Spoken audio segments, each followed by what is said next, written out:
I welcome you back to another awesome video lecture on C language programming for absolute beginners. In this video lecture, we are going to look at the general overview of the CodeBlocks IDE we installed previously for writing and implementing C programming codes. Let's quickly move over to our computers now and get started immediately.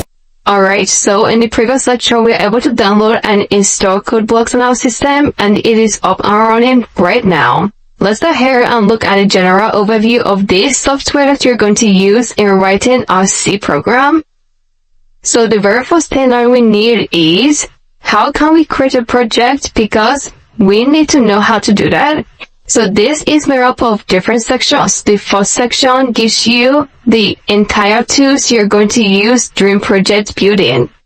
And down here are like other IDEs, like NetBeans or Eclipse, where your console is always down here. The CodeBlocks has this, but it always pop up the result for you. I'm going to show you everything so you can be able to see that. And anytime you create a project, you're going to see your project at the left-hand side of this window. It will always be here. You have workspace. So now, how can you create a project? That is a question. You can create a project by clicking on this. Here is a create a new project. So whenever you click on that, it will open up a pop-up box for you, so it can be able to create a new project.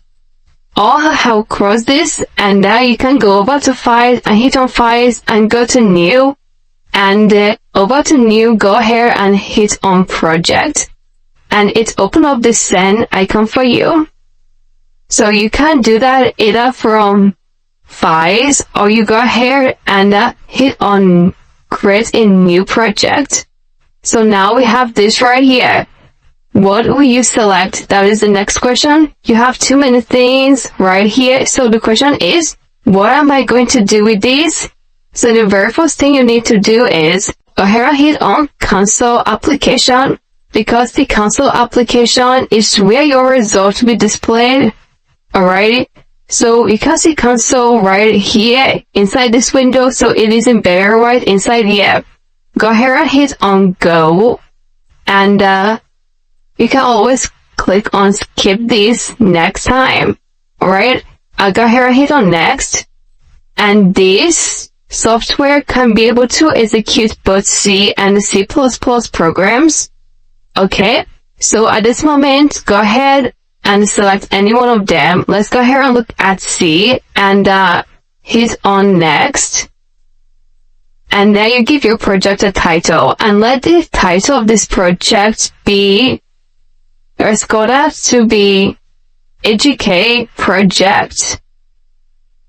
Alright, so whatever you're inputting the name of this project, down here you can see project file name is changed to EDK project.cbp. And now you can create folder.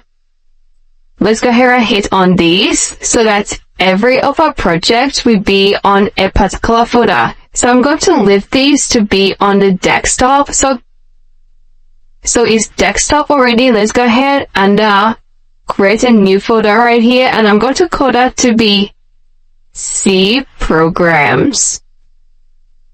So you can create this folder before you open up your CodeBlocks, or you can be able to do that next time. So go ahead and hit OK. And you can see that is right here, C programs here.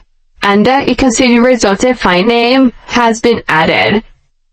Your file name is here, and EDK project.cpp is added inside the folder right now. So go ahead and hit on next, and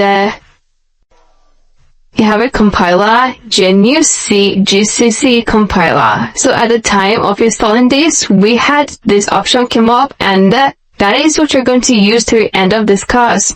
Go ahead and hit on finish, and this comes up right now. So you can see that a new window is open up for you, and under this project window here, or under your workspace, you have EDK project right here.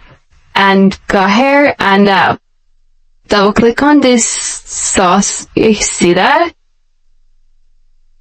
Check this small icon, plus icon here, and hit on that, and you have main.c.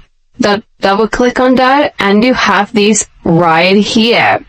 So I will not go here and be explaining all these, okay? I'm going to do that in the next lecture so that you can be able to understand what these things are doing.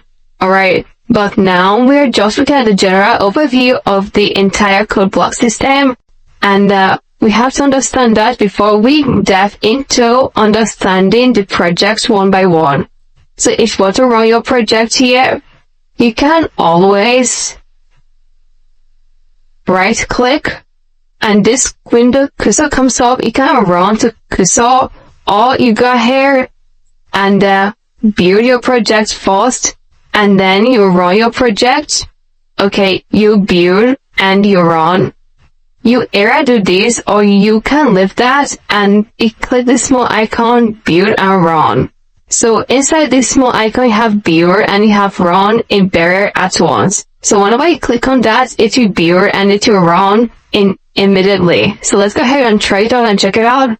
You can see that right here. So previously when I run this, I have some annotation on my system that pops up immediately because it's my very first program on my system. And hello world is printed out. And the time taken is 0.169 seconds. So you can press any key to continue.